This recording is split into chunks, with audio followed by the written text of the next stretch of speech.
இந்த பீர் குடிச்சா kidney stone வந்து கரையும் அப்படிலாம் சொல்றாங்க. இந்த மித்ஸ் வந்து இது மித்ஸ் தானே?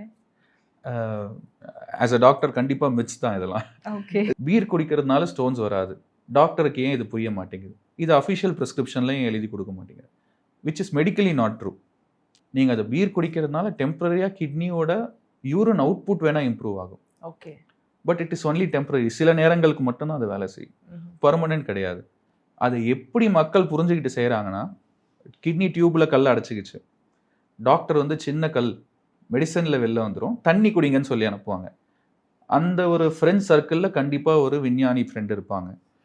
வா இங்கே கூட்டிகிட்டு போகிறேன்னு சொல்லிட்டு 2 பீர் வாங்கி கொடுப்பாங்க. லக்கிலி அந்த பேஷண்ட்டுக்கு கல் வெளில வந்துடும். அந்த கேங்கில் இருக்க எல்லாரும் டாக்டர்ஸாக மாறிடுவாங்க. Everyone becomes an advocate for beer. ஸ்டோனாக வா நான் கூட்டிகிட்டு போகிறேன். அந்த கடை ஃபேமஸ் ஆகும். பட் அந்த ஏதோ ஒரு பர்டிகுலர் பேஷண்ட்டுக்கு அந்த ஸ்டோன் இருக்கிற சமயம் பீர் குடிச்சிங்கன்னா, எல்லா சமயமும் அந்த மெடிசன் கரெக்டாக எடுத்து அந்த இடம் விரிஞ்சு கல் வெளில வந்தால் பரவாயில்ல.